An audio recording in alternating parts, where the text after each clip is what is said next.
Hi, I'm Dave. Welcome to the channel. In this video, I'm going to be talking about the Carrera NextGen NASCARs. All four of them.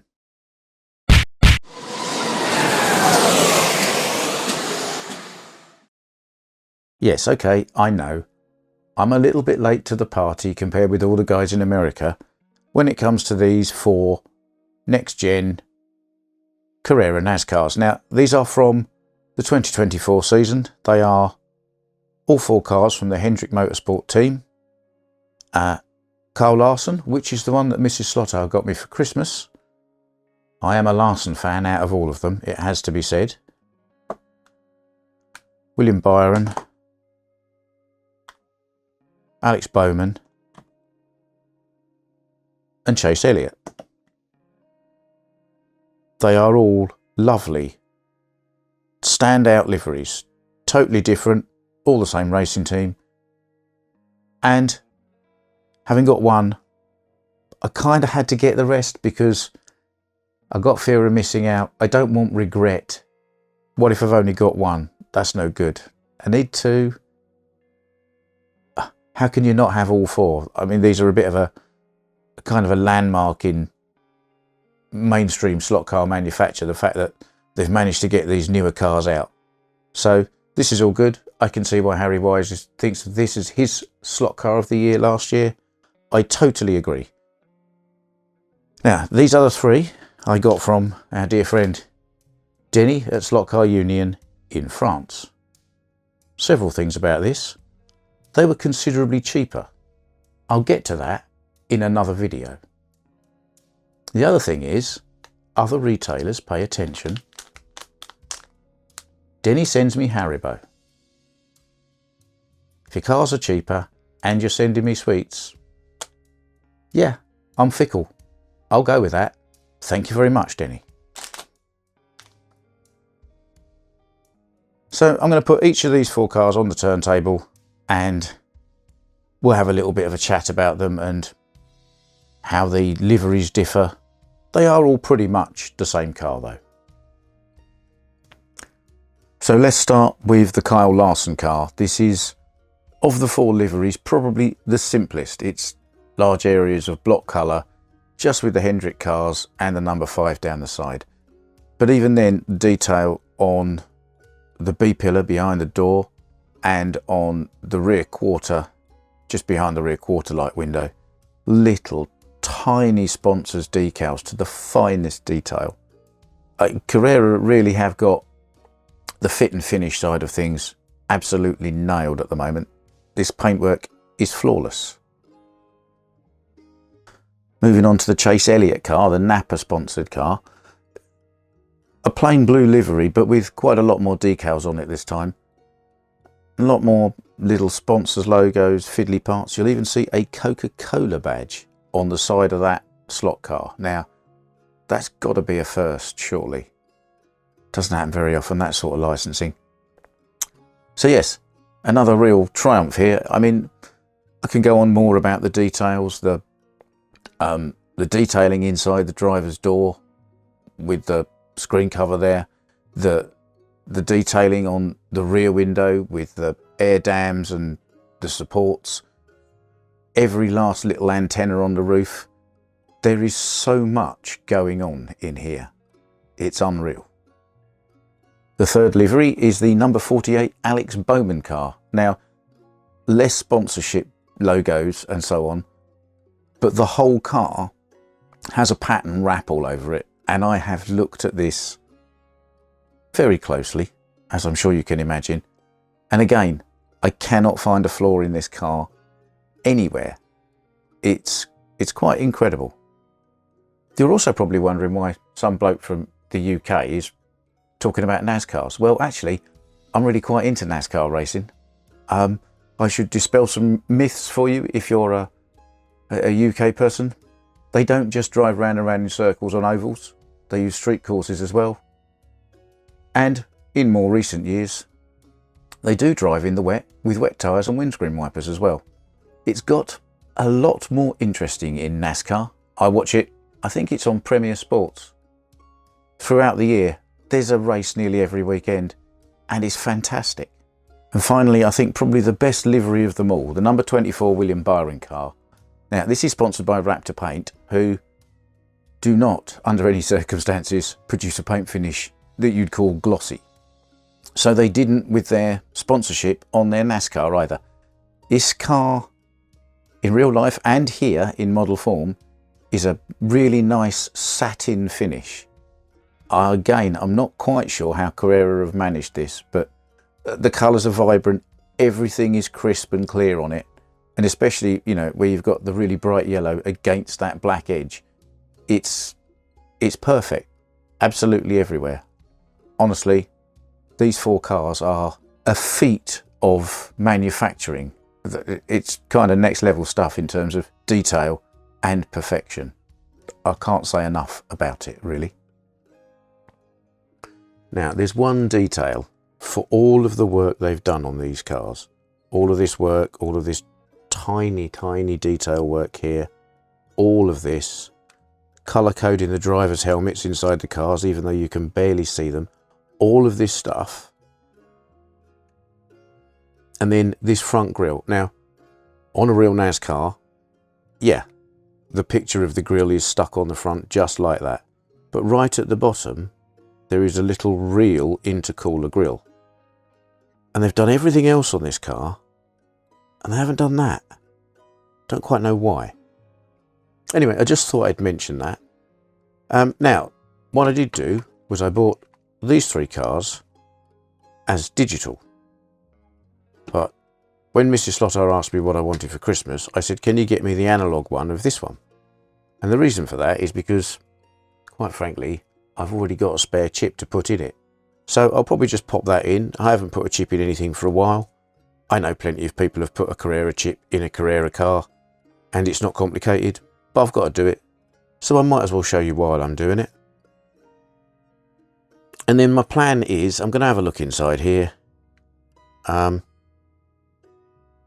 Harry Wise Home Racing World has done plenty of stuff about the tyres and the different diameter, inner and outer diameter wheels on these cars. I'm not going to put aftermarket tyres on it at the moment. I'm just going to probably true these up. There seems to be a bit of movement where the brass bushings are in the chassis, front and back. So I shall probably glue the bearings in, or bushings in. There's probably going to be a little bit of movement in the motor, so I might just get a bit of hot glue and glue that down as well. And we'll see what else once we get inside. But my plan overall is to take both the magnets out of this car and do all of those other bits of tuning, and then I'll take the middle magnet out of this one, the back magnet out of this one, and leave both magnets in this one. And we'll just do a comparison of the kind of 4 configurations of magnet, because they are all the same car, and kind of see how they drive.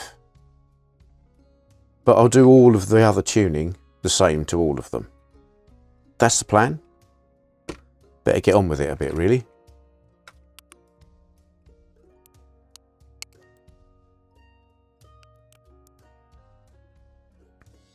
So, standard Carrera stuff inside, really. Their particular version of a spring-loaded guide, which obviously on a Carrera track, it's designed for that. It works pretty well. I mean, it isn't the best. We may be able to do an upgrade at a later date, but I'm not going to do it in this video. Standard motor, standard configuration on the axles. Yes, you can see there's quite a lot of play and movement where these fit into the chassis. So I'm going to glue those down. And the motor does have quite a lot of wiggle in it as well. Now, gluing that down will stop this geometry all moving about, but it will also reduce the noise of the car on the track, as will truing these tyres just on the tyre truer. So I will do all of those things, and I will unplug all of these plugs, undo this little screw here, and swap this board for this board. This one's got the digital sensor in it. This one is just to control the lights and, you know, general voltages. So that's where we'll go next with that. The top half of the car, well, this body is like most Carrera bodies, you know, made of scaffolding nearly. It's got these slightly odd pop on, pop off bits here.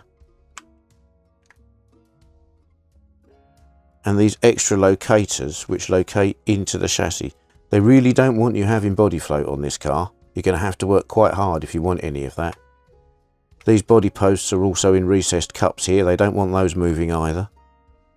So yeah, their plan is this and this are welded together. That's how they've designed it.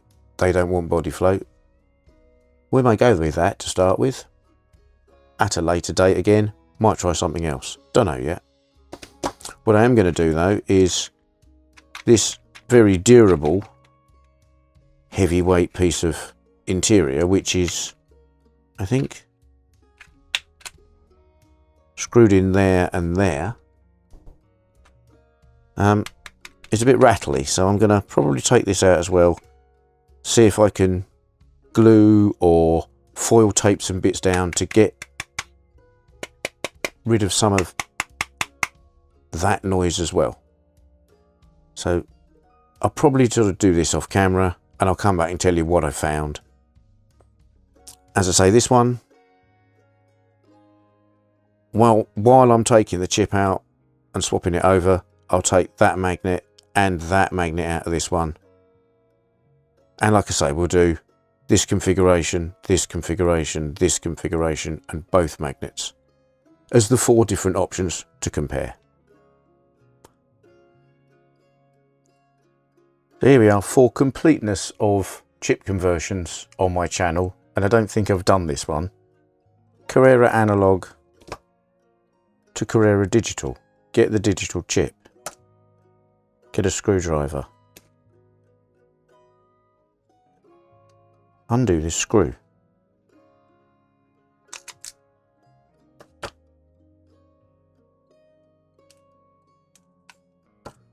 Take out the chip. Unplug carefully. Don't pull the wires, pull the plugs. These wires. Don't panic, you can't get it wrong. They're the same colour on the new chip. Pop that in there.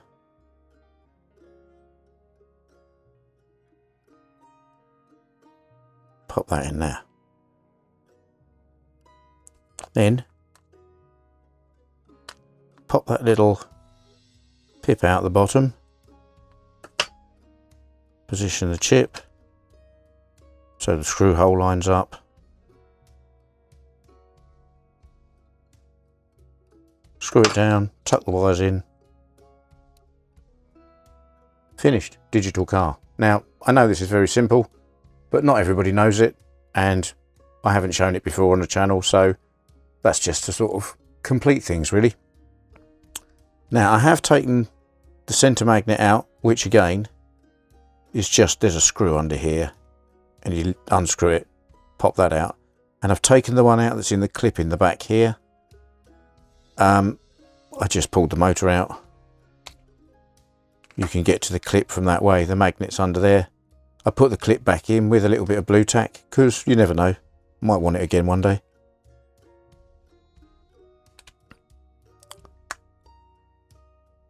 So that's about that for now. What I'm going to do now, oh, what I meant to mention, when I took these 2 magnets out of here, now traditionally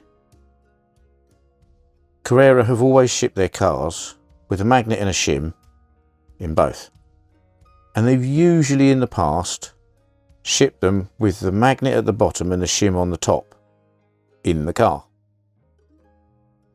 All 4 of these cars, they're the other way up. The shim's at the bottom. So I don't know if that's going to make any difference, whether you'll get slightly less magnetic downforce that way or the other way. Probably negligible difference, but if you are fussy about it, I guess you might get a bit more magnet if you took them all out and turned them all over. In this car, I'm just taking them out. So that's that done. Now tyres, I will true the fronts, but I'll get to them at some point afterwards because there's something else I want to do to check with those. These rear ones, just very carefully, the bushings will pop out.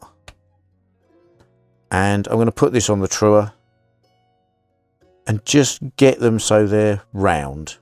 And there's just a small amount of even wear across both of them and they're the same diameter. Nothing more than that. So time for a bit of tyre trimming.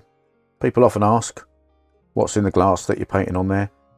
It's just some dish soap and some water. Just a bit of bubbles really.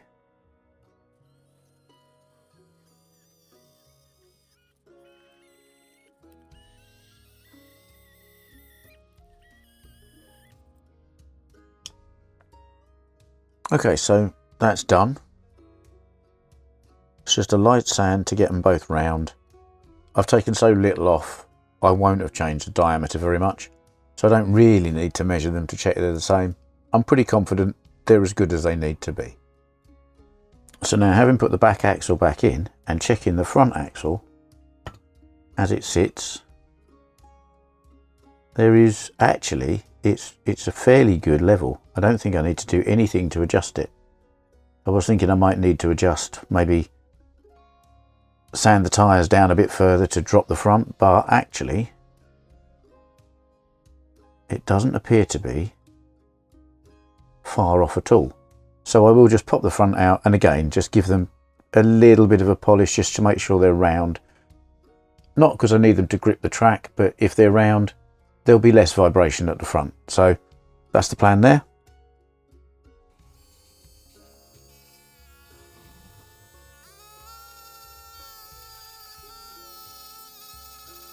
One eternity later. Okay, so after a fairly boring and repetitive time, doing all of that 4 times, I've ended up with this situation. I've, because I'm old and forgetful, decided to use the numbers of the cars for the amount of magnet.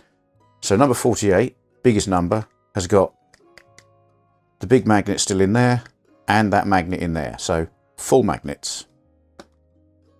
Number 24 has the bigger magnet, but not the smaller magnet. Number 9 has the smaller magnet, but not the bigger magnet. And number 5, no magnets at all. Now, this is not going to be very good because I don't know what Carrera are making these tyres out of these days, but it's almost not rubber, it's nearly plastic, it's that hard. As rear tyres go, these would make great no grip fronts, they really would. So this is going to be probably horrible to drive no matter what with these tyres on. But we'll see.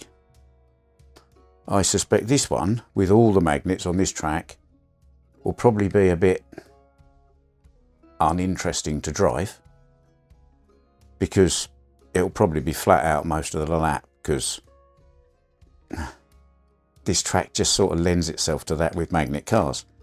So I'm guessing it's either going to be this one or this one that is actually the most entertaining to drive. And that's what I'm aiming for here, because this is going to be an IROC class for me and my friends. So it doesn't matter how fast they are. This doesn't want to be this impossible, but it doesn't want to be this easy. It wants to be in between, which is kind of where fun lives. So this is the purpose of this exercise. Nobody else seems to have done this on YouTube, so I thought I'd do it for you. So we will start with the most magnets. I'll put you up on the side there and I'll do a few laps, see how it drives, and we'll work our way down to no magnets at all. Okay, so first off, the car with all the magnets in it. Let's see how this goes.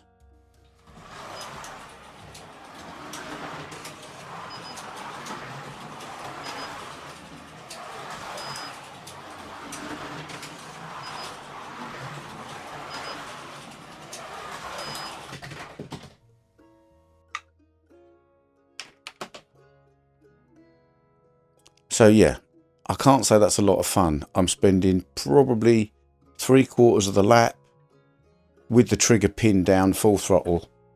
And then when I do try and push it, obviously, I'm so near the limit, it's nearly come off and it's gone into the scenery somewhere. Welcome back from outer space, car 48. Right, let's try car 24, the one with the big magnet in the middle left in, and a little magnet at the back taken out.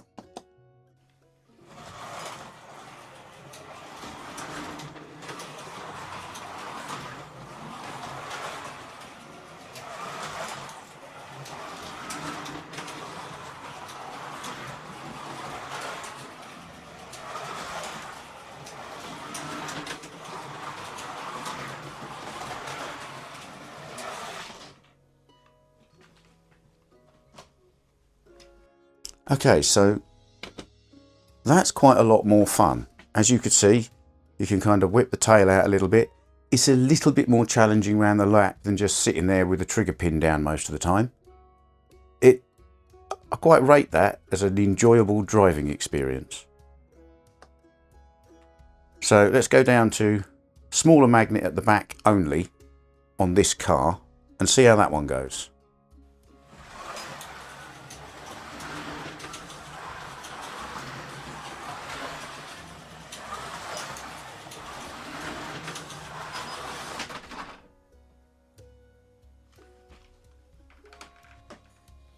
That doesn't seem fair. I'll give it another go.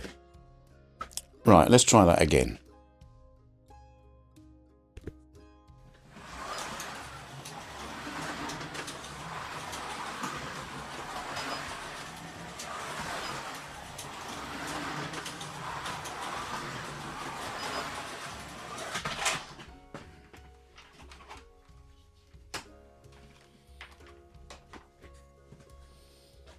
Okay, so my verdict on this one, with the rear magnet in, not the middle one, is it's really, actually, despite having less magnet, more feeling like the full magnet car, in that there's not much room for drift. It's either in the slot or it's got. You can't really catch it. So far, and I think probably overall, the one with the big magnet in the middle is the most entertaining drive. Now, the one with no magnets in, I mean, these tyres are so hard, they're nearly plastic. So I'm expecting this just to skate all over the place and be an absolute handful.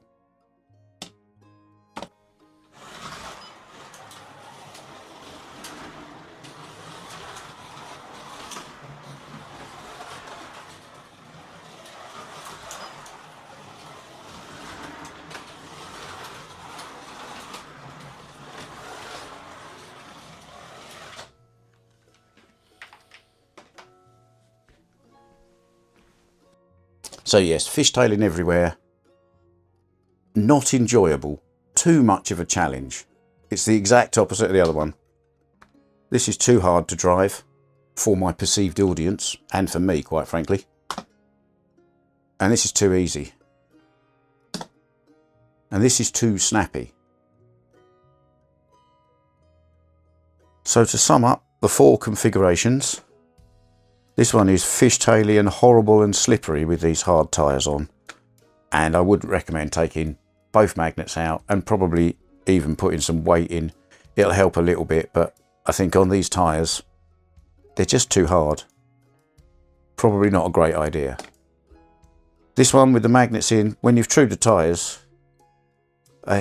it's too easy to drive, if you get me. Even I think for a beginner. The one with the magnet in the back is a bit better, but I don't know. But with true tyres, minimal tuning, and just taking the rear magnet out and leaving the middle magnet in, this in this configuration I think is a really good drive. It's middle of the road. It's not too easy, it's not too difficult. A fair beginner would be able to get this round the track quite comfortably. somebody with a bit more experience would be able to push it a bit further. And I think it's the happy compromise, which is what you want when you're running an IRAC class with all of your friends. So I think initially what I'm going to do is set them all up the same way with a middle magnet in. And I'm going to find some tyres. You can't get tyres for these at the moment because of these funny double radius wheel hub things. But I've got a plan and a backup plan. So that will be in a future video. But overall, I would say these cars look great. They're immaculately detailed. They're significantly different enough to be a class for some of us old myopic old codgers to see on a decent sized track. And especially in this configuration, actually, they're quite a lot of fun. As always, thanks for watching one of my videos. If you liked it, you will find a button specifically for that. Please subscribe to the channel. It really does help and it's free. And if you press the bell, you'll get a notification the next time I post a video. And I'm still doing this for now. Check out this slot car channel.